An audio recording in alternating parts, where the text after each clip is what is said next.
ambwira ijambo rya mbere yambwiye yarambwiye ngo ngiye kukwishyuza ibikoresho byanjye ntabwo wabona amafaranga unyishyura. Nawe ndavuga okay, niba umuntu nyine abona yuko nafite amafaranga namwishyura, yenda ubwo ngubwo nteye nimuhe cyangwa ari kubona nyine nta mafaranga mfite namwishyura, nanjye nagendeye muri uwo mujyo ndamubwira ngo sheri nta mafaranga mfite nakwishyura, ndakwinginze mfasha. Njyewe ukuntu umfashe niko nkwereka ko nanjye ndamubwira ndakwinginze mfasha. Mu munsi tugomba kubonana. Twabonanye ndi gushaka location icyo gihe mu ahantu nakoreye muri gare ya Kicukiro Nyanza. Nari nagiye kureba umuyobozi wayo. Niho yansanze. Nari ndi kumwe n'umushiti wanjye witwa Pasha. Njyewe nagize nazanye filime mubwira igitekerezo Pasha mfasha kuyandika. Yadusanze muri gare ya Kicukiro. Icyo gihe imvura ihitigwa. None hari ahantu nagombaga gufata imodoka nari nayisize i Kanombe. Twaraganira ibintu byose turabimubwira. Barambwira ngo nimubwire filime yanjye mu ncamake nyimunyuriremo ngo ntago azakora ku bintu atazi. Story yose narayimubwiye ndi kumwe n'uwo mwana Pasha. Banyemerera ibikoresho ama n'umunsi wo gukora. Urumva icyo gihe ntago yari akinyatse amafaranga kuko yashakaga ngo kumpa support y'ibikoresho. Ndavuga noneho imvura iri kugwa, ngeze Kanombe mfata imodoka, noneho nanjye mbona uko ngenda nyine mu zindi gahunda nari mfite. Twarajyanye tugera i Kanombe mfata imodoka dusubirana hano munsi Rebero. Hari ahantu uri kuzamuka ukinjira muri umuhanda wa Rebero uri kuva Kicukiro. Niho ahagaze turaganira ibintu byose birarangira. Iryo joro umuntu arumamagaye. Iryo joro ahamagara umwana ngo ujya umufasha nyine gukamera, ubwo n'umukameramani bereka tubyite gutyo cyangwa inshuti ye simbizi. Aramuhamagara aramugangiye kuguha umuntu mwakorana, ntago namuha ibikoresho gutyo byonyine kubera ko sinjya yarambwiye ngo nagajya apfa gutanga ibikoresho byiwe agize nyine ngo ku bantu atazi ngo afite abantu abiha uwo mujama. Aranje ambwira yuko uwo muhungu azamfasha ariko nkamwishyura. Ndamubwira nta kibazo. Ubufasha yampaye n'ubwo ngubwo ngo bw'ibikoresho bye, ariko nyine uwo mujama nkamwishyura. Yamuhamagaye avuga ngo yaramuhamagaye aramubwira hari umuntu nshaka yuko mukorana, ariko umbabarire umufashe n'umuntu wanjye azajya nyine nawe akwishyura. Nuko nguko nibyo numva yamusobanuriye. Aranje amubwira yuko ngo amaye ibikoresho kandi atabirekura ku muntu atazi, ngo hari filime nanjye azajya akenera, hari filime agiye gukora ngo nanjye azankeneramo nkamukorera. Urumva cyari kimwe twari tugiye gukenerana. Turi kunyumva ndi kukumva shushu, nari ngiye kunyara niyo mpamvu nari ngize ngo nzurangira komeza. Urumva ambwira yuko ngo nyine ngo atatanga ibikoresho gutyo, avugana n'uwo mujama amubwira yuko azankenera nanjye ariyo mpamvu amfashije. Ndavuga aho sava. Umunsi wa mbere warageze wo gukora, ndakora seti ntabwo yagenze neza nkuko nari nayipanze. Bisaba yuko inzu nari nakodesheje inampenze cyane, kambyongereho kuko mu bintu byamenze cyane harimo inzu nakoreyemo ko yari inzu irimo location nyinshi. Biba ngombwa yuko nzagaruka mu sharing Clapton n'uyu mugabo mu basharing bikomeza. Biba ngombwa ko inzu nakodesheje impenze ngomba kugaruka gukoreramo amasena atararangiye. Icyo kintu cyarambabaje kuko ntabwo byaturutse kuri ngewe, nabyo bifite aho byaturutse, ariko reka tubitaruke. Arangije ibikoresho iryo joro ndabyuka ko yaciye kuri seti yacu aje kureba ukuntu bimeze, aranshimira arambwira ati sha ukoreye ahantu heza pe, ukoze ibintu byiza bisa neza ibintu nk'ibyo. Ndavuga sava. Injoro harageze nagombaga gucyura abakinnyi bamwe na bamwe kuko harimo abana b'abakobwa twakoranye, ntabwo nari kuri ku mwana w'umukobwa ngo atahe nyuma ya 5:00 atege moto. Iryo joro yarambwiye ngo nifate ibikoresho byiwe nari mfite. Aranje arambwira ngo nifate iby'ijoro byaje ku munsi wa kabiri. Ibikoresho twarabicyuye birarangira, abo bana ndabacyura birarangira. Subirayo umunsi wa kabiri, ubwo hari hashize nk'iminsi nk'ibiri kuko umunsi wakurikiraga iyo shuti yarambwiye ngo ntagaboneka n'ibikoresho bye, ngo rero ngo ubwo tuzakora ampundi munsi. Narawihanganiye uwo munsi uragera nsubira gukora, nabwo bagaruka kuri seti yacu. Ibintu byose yaragize yari hano hari umuntu wanditse ngo mfite ubwoba. Yego pe ndabufite kubera ko njye sinkunda kuburana, niyo ndi kuburana ngira ikiniga nkagenda ahantu nkihisha nkarira. Nta kibazo ntangahuze ndaza kuri ukuntu uri burire. sorry hano Rero ntabwo nkunda ibintu byo gutongana, ntabwo nkunda ibintu byo kuburana pe. Arangije AB umunsi wa kabiri warageze yaza kuri seti nyine turashutinga birarangira, nabwo hasigara sene imwe ariko yo hanze. Iyo sene yasigaye kubera iki? Twageze nijoro tutararangiza gukora, umukameramani wa AB aravuga ngo ntago bafite amatara akora nijoro yayandi ya batiri apana yo bacaginga, ngo ntago bafite amatara akora nijoro, ngo birasaba yuko tuzashaka undi munsi ari kumanywa. Uwo ni umunsi wa gatatu twari tugiye gukoresha kamera ya AB. Iryo joro rya kabiri rero AB yaje kuri seti tugiye kurangiza, turakora ibintu birarangira. AB byari bimaze kuba mu saa sita saa saba gutyo, yazanye n'imodoka ye arambwira ngo ni ntura abakinnyi, nindangiza ngo mfate n'ibikoresho bye nabyo nze gutaha ntashye nabyo mbijyane iwabo. Kwa AB ni Kicukiro, iwacu ni Kanombe. Nari mfite abana nagombaga gucyura i Nyamirambo, abakinnyi bose narabacyuye, ndabacyura pe. Iryo joro ndibuka ko nasohotse muri Nyamirambo mu masaa 8 saa 9 gutyo.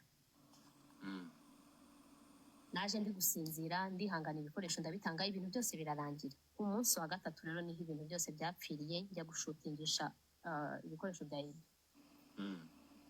Nari mfite sene zo gukorera munsi ya gare, hari ahantu hari agashyamba, nari mfitemo amasene make, ndagenda ndakora ibintu byose bigenda neza irarangira.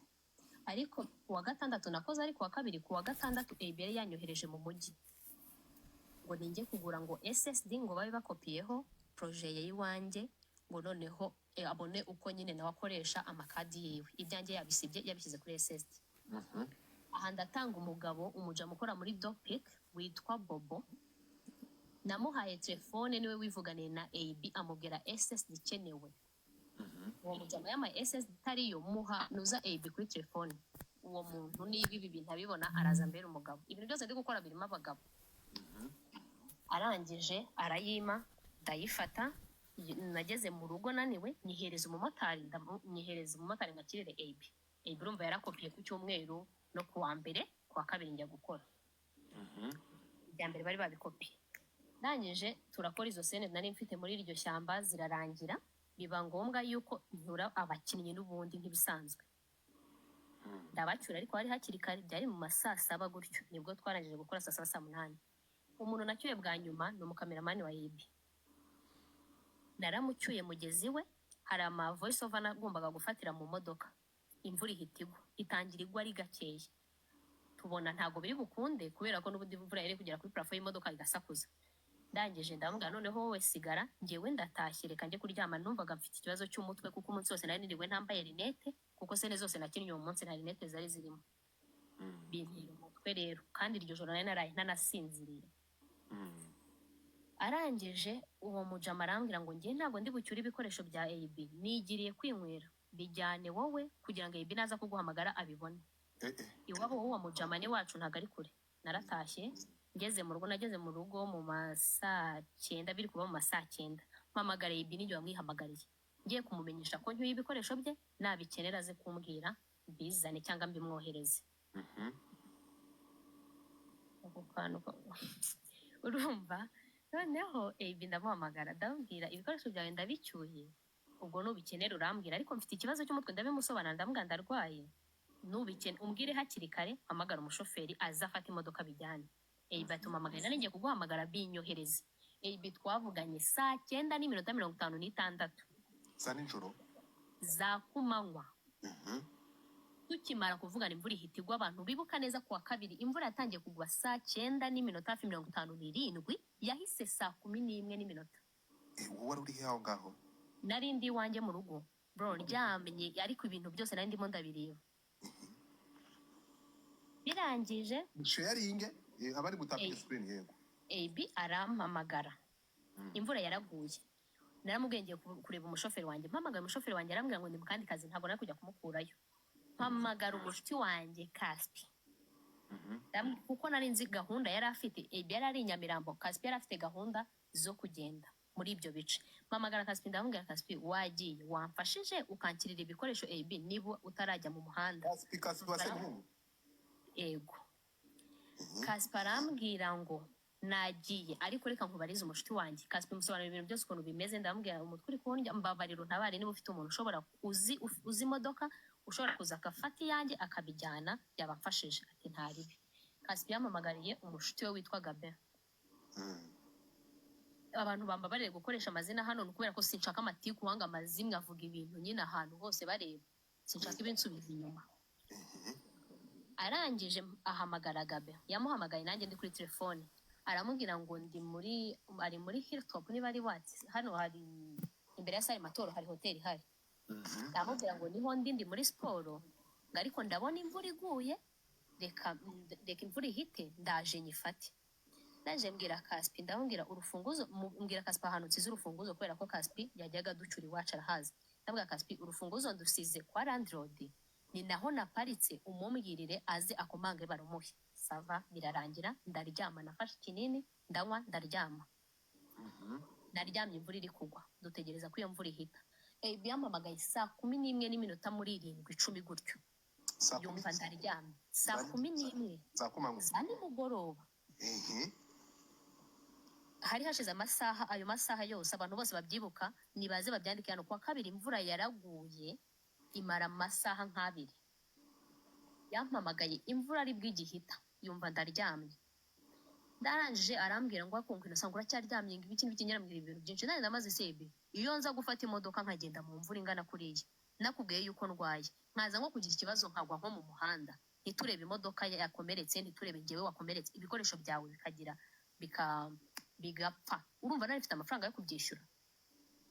Araje atambwira ngo byose ngo niwe wabiteye. Nyine ashaka ikintu cyo kumfungana umutwe no kunyereka yuko ari njye uri mu makosa. Nacishije bugufi Godfa musaba imbabazi. Namusabye imbabazi, umuntu yanga kumbabarira, akomeza ambwira nabi. Numva bibaye byinshi, sinkunda kuvuga nabi. Iyo mbona ibintu bigiye kuba byinshi ndakwihora cyangwa gukupa.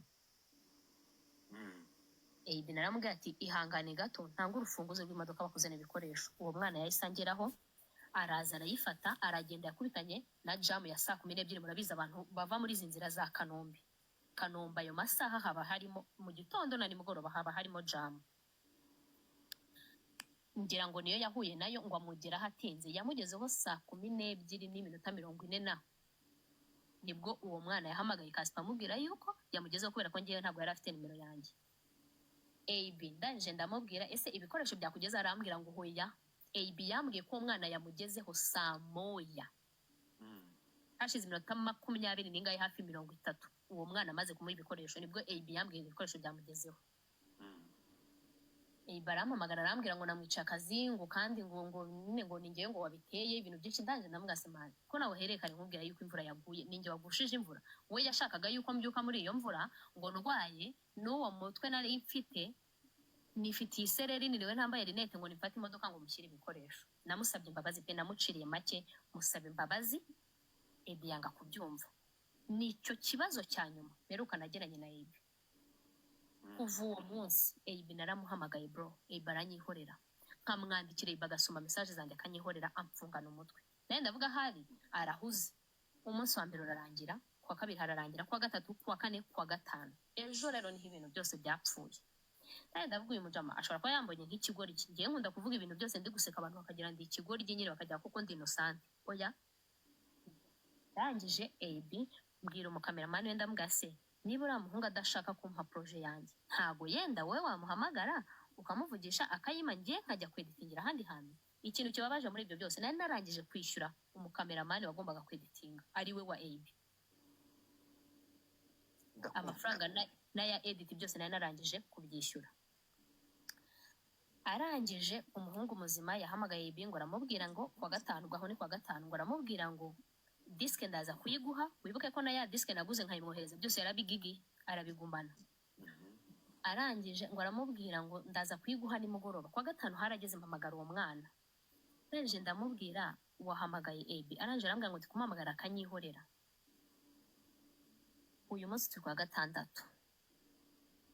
Kuwa kane nijoro, ku bantu banzi ndi umuntu ukunda kurotaguzwa inzozi, kandi uko ndose inzozi ziza uko nguko nta kintu kijya kibeshya. Nge nari niroteye ari kundyarya mu bintu bya projet yanjye.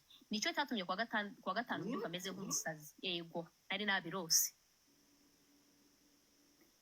Ndangije uyu munsi nabyutse mbona AB yapostinze yakoze repost y'ibintu uriya mujama nuza ambabarire kumuvuga nk'umujama kandi ari umubyeyi Clapton ibintu Clapton yapostinze ngo bakoze filimi ibiki n'ibiki Godfa hari ukuntu ubona ikintu umutima ugahita utera burya abantu bakajya basuzugura umutima nama w'umuntu nabaye nkibona ibyo bintu bapostinze umutima uhita umbwira ngo iyi filime ni iyawe ndangije ikintu nakoze nahamagaye umuntu umwe nzi wari uri kuri iyo seti ndamubwira ndabizi ko ibintu byo kukubaza ari ugusnicinga ndakwinginze musobanura ibintu byose ukuntu bimeze mbwira filime mwakoze imeze gute Godfa baragiye baterura amasynopsis yo muri nuza yanjye hafi ya yose bagenda bayeditinga bayashyira muri filime yabo bro filime yanjye navunikiye nashyizemo amafaranga yanjye no way no urumva ngo bayigira ngo filime ntoya no uwo muntu arabimbwira ndabyumva ndababara amajoro umuntu aba yaraye yandika umuntu ari gushaka ibitekerezo kugira umuntu arebe yuko yakora no agatera imbere abashenzi baraza barayifata uramuhunga aragenda arayihindura arangije uwo muntu arangije aranyibwirira ko Kibonke niwe wavuze ngo yari yicaye ahantu ari kumwe na AB ngo batekereza filime yo kwandika arangije ibyo byose ndabyumva ndaceceka ndamwihorera ntabwo nigeze mubwira yenda ngo hari ikibazo kigiye kuba cyangwa ngiye kubahamagara nahise mpamagara AB mu buryo bwo kumubwira wacirinze ukamereza ibintu byanjye mugakora ibyanyu nanjye nkagumana ibyanjye AB namamagara aranyihorera iminsi yari imaze kuba ingahe kuva kwa kabiri amamagara aranyihorera ndani ndavuga uyu mujama yamenyereye birarenga ngende umuntu ntabwo njya mpfa gusuzugura umuntu ariko sinjyaho ninginga inshuro zirenze 3 ibi arangije mamagara uwo mujama wiwe w'umukamezi kuko natekerezaga yuko hashobora kuba hari ibintu baziranyeho ntabwo namubwiye ibintu byose ndaje ndamusobanurira ibintu bimwe na bimwe ndambwira se ibi ko ari kungora urajya mbigenze gute uwo mwana ubwe yanyibwiriye ngo AB ndamuhamagaye aranje arambwira ngo ndakwiyamenye wikomeza kumuzana abo bakobwa ntabwo uzi uko twamenyanye arinde wait a second uwo cameraman niko AB yamubwiye ngo nareke kumuhuza n'abakobwa ntabwo azi yabwiye uwo cameraman yahamagaye AB aramubwira ngo Irisanta ari kumamagara cyane kubera ko naramwishyuye of course mfite inuza yo kumuhamagara nkamubwira ibintu byanjye biri hehe ko ari mwebwe mufite amafaranga narayamuhaye aramuhamagara ngo yebe aramubwira ngo ndakwiyamye wikomeza kumamagara umpuza n'abo bakobwa ntabwo uzi uburyo namenyanye nabo umwana yabimbwiye ndani ndambwira nuko akubwiye yego wabisubiramo yego ndavuga okay sava ndamwihorera birarangira ikintu nakoze nahamagaye umushuti wanjye ndamubwira ibintu byose ukora kuri RIB arangije arambwira ati icyo ni ikintu gikomeye genda utange ikirego kuri RIB nge tayari nayo imaze kumva yuko filime yanjye bakuyemo amasynopsis bagiye kuyikora ngo dufate ikintu cyatumye njya kuri RIB niki iyo baza kuba barampaye projet yanjye nkagenda nkishyura n'undi muntu akayikora ntabwo ikibazo twari dufite hano ari amafaranga nkishyura n'undi muntu akayikora nkayisohora batankereje iyo minsi yose iminsi 5 ni myinshi bro kuba wakozemo indi projet ku bantu bakora filime hano bari kubyumva iminsi 5 ni iminsi myinshi kuba hari ikintu maze no kwinjiza iyo baza kuma projet yanjye nkayipostinga nizo zabo bakazazikora bashishuye sava bakayikora ntaribi ikintu nahise nekereza niki barantindije uko kose kugira ngo bakore filime bayipostinge njyewe ninza gukora yanjye bazayimenya nyuma nyipostinge nyuma abanyarwanda baze banyanjame hano bavuge ngo narashishuye kandi ari njye washishuwe bro njyewe ikintu nakoze niki nahise mba postinga mbere yo kujya kuri RIB mu buryo bwo kugira ngo niba nabibona babone yuko harimo ikintu cy'ikibazo njye ubwanjye bambwira ati icara twumvikane nk'abantu b'abagabo ibibazo bikemuke muri ibyo byose umuntu wanyandikiye ni Kibonke AB nyirizina dufitanye ikibazo ntabwo yigeze ampamagara yatangiye guhamagara inshuti zanjye mwihangane hano hari urusaku rw'indege yatangiye guhamagara inshuti zanjye ngo ndamupostinze ibiki n'ibiki Kibonke aranyandikira arambwira bite ko mbonye unyanditse mu bintu kuko Kibonke ngisinziranye nawe no mu bintu nanditse mwabibonye ko navuze ngo Kibonke ntabwo tuziranye aranyandikira ngo kunyanditse ngo muri ibi bintu ngo mbona ngo bitari byiza ngo niba ari ikibazo ngo dufitanye ngo wambwira ngo kandi niba ari prank hari indirimbo yaranapu yasohotse ngo bari bazi ko ngo ari prank ngo ugende kubakinira bro mu bantu bagira iyo mikino ya kiboye simbamo yo kuza kubeshya ibintu kuri internet ntabwo ibyo bintu ngiye mbikora. Ngo niba ngombwa ari ugutwika ngo namubwira ngo ibyo bintu ntabwo abikunda, ndamubwira ko uranyandikira, ndamubwira nagira nkubwire ngo proje urimo urakora mundekurire proje mu mahoro. Arangije arambwira ngo ibintu ndi gukora ngo n'ibyawe ngo ntawe bihuriye, ngo ni proje ebyiri zitandukanye. Ibyo byose nagiye kubivuga, nta n'umwe wari uzi yuko mfite amakuru y'ibintu bakoze na sene yabo yose nyizi ukuntu imeze. Arangije abarambwiye ngo filime ngo yanjye niye biratandukanye. Can you imagine ko nakoresheje thumbnail yarangije gukorwa na filime ntarayibona? Umujama wagombaga kuyikora yarabikoze birarangira kubera ko barantindije. Ndaje mpita mwohereza thumbnail niyo ntuza. Arangije aravuga ngo izina ryiwe n'izina rya filime yanjye ngo biratandukanye, ngo n'iki bonk twa turi kwandikirana ku Instagram ngo biratandukanye. Ndamubwira hano okay, ndabizi ko bitandukanye ariko byamfasha sobanukiwe. Arangije arambwira ngo none se ngo wayimenye ngo iyo projet ngo nayimenye gute ngo ko bayikoze ejo. Ndangije ndamubwira ndabizi ko yakozwe ejo, ndabizi ko mwana yirangije nimugoroba. Ubwo bwari uburyo bwo kumvisha Kibonke yuko ibintu byabo mbizi. Ndangije Kibonke yahise ambwira ngo ibintu ndi gutekereza ngo sibyo, ngo gusa ninza gusanga, ndamushimira kuko nigeze ambwira nabi, gusa yambwiye ngo ninza gusanga ngo naribeshye ngo filime ngo atariyo, ngo ubwo ngubwo ngo nze kumusaba imbabazi. Ndamwandikira ijambo rimwe namubwiye mu bintu nzi neza nzi gusaba imbabazi pe, nuko namusubije nta kintu tugiye kuganira na Kibonke. Ibyo bibazo byose byabaye ntabwo yigeze ampamagara, ahubwo yahise ajya gushaka kunuka muri comment. Ntabwo nzi gutukana ariko iyo biri ngombwa ndavuga, nanjye ndamusubiza. Arangije ahita yibaraguza ngo ese ngo burya ngo uzi ngo ujya unakina filime ngo nanzi ko ngo uri gutwikira indirimbo. Nanjye ndamubwira my god, njya nyina filime se kubera ko iyo wibye atari njye wayikinnye cyangwa kubera ko atashutinzwe nawe? Urumva ni ahantu ibyo bibazo byose byavuye. Ndumva nciye mu ncamake, sinshaka kuvuga ibintu byarangiye ngewe ngiye gutanga ikirego mu bubasha buke nari mfite kubera ko ngiye ntabwo mfite izina ryo guhangana nabo. Ikindi uriya bamwita ndetse bamwita nde AB yaciye inyuma ajya kwandikira inshuti yanjye asa nyine nk'umuntu uri gukanga. Arangije ahita nyihinduka ngo aramubwira ngo nzamwishyure ngo ibikoresho ngo yampaye. Bro, ibikoresho yampaye ni kamera imwe. Abantu bari hano bamfashe baze bandike kugira n'ibi bintu nabyo nzabikoreshe nitujya kurega. Yampaye kamera imwe, amitara rimwe, amamiko, nibyo bintu AB yampaye. Arangije avuga yuko ngo ngomba ngo kumwishyura ngo iminsi 3 nakoresheje ibyo bikoresho bye, kandi wibuke ko ubwe niwe wanyibwiriye kamfashije ngo kugira ngo waze kugira ngo nanjye nanyenera ngo azambone. Nabwiye umushuti wanjye yahise abihindura aravuga ngo nanjye ngo nimwishyure. Nabwiye umushuti wanjye ndamubwira ati noneho si kamera imwe yampaye, umubwire iyo minsi 3 ndajya mwishyura nk'uri kumwishyura kamera 2 nkaho namukodesheje kamera 2 n'undi munsi mu bantu amenyera. Ndamubwira umubwire yuko ndajya mwishyura nkaho yankodesheje kamera 2 iyo minsi 3 mwishyure. Ariko nanjye bazane projet yabo, nzane yanjye, bazane turebe yuko nta synopsis zanjye zirimo, nibirangiza ibibazo bikemuke. Ariko nanjye ninsanga kuko bari gukinira kuri projet yanjye, ubwo nanjye amafaranga ndi bwifuze nkuko banyifujemo barayanyishyura. Byari ibyo.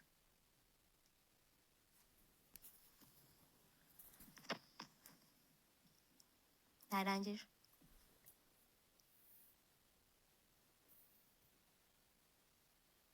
Kandi pole rata birababaje. Nakoze. Okay, narimo kurwana, narimo kugira ubu nagarutse. Okay, so Pamela, ni ukuvuga ngo kugeza amasaha turi kuvugana filime yawe mukangiye kuzamura abantu mwihangane. Ni ukuvuga ngo ubu turi kuvugana filime yawe bayikwambuye Yacyari mu maboko ya AB. Mfite ama screenshot AB yandikira umushuti wanjye ngo Innocent natajya kuri Instagram ngo asabe imbabazi Kibonke ngo nanjye ansabe imbabazi ngo ntago ngo muha projet ye. Noneho yitwaje ngo ko yiriwe ngo azengurukana ngo disk yanjye ngo kugira ngo ayime.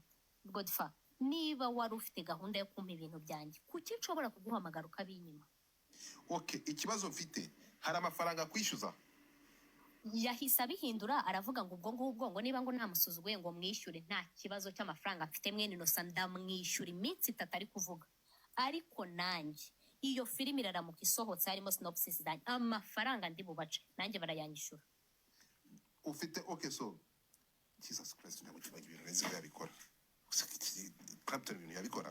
Clapton ikintu cyo nabonye bamuhaye igitekerezo cy'ibintu atazi aho biturutse, niyo mpamvu ntari kumuvugaho ahangaha ndi kuvuga kuri AB. Ariko w'ikosa yakoze ni ukunyumvisha yuko filime yari Clapton se abivamo gute kandi ahangaha Clapton ahangaha bigaragara ko ari we waguze filime yawe. ntabwo bigaragara ko yayiguze nubwo iri gukinirwa mu bye, ariko gute gukinirwa mu bye kandi uko umbwira ko bicaranye ngo baganire ngo bakore filime ikintu kirenze iyo filime bagiye kuyikora. AB niwe wabaye meni nyiri kuza gushishura ibintu byanjye, n'ubu akaba akiri kugenda na projet yanjye yarayinyimye. Niwe ngo bagize umumene muri iyo filime. My guy, ibyo bintu bari kuvuga yuko ndi bwishyure uriya muhungu ngo ibikoresho bye ndabimwishyura, nashaka mbwire mukubere kabiri, ariko nanjye mbisubiremo. Hararamuka hasohotse filime irimo synopsis zanjye amafaranga mbaca nanjye barayanyishyura.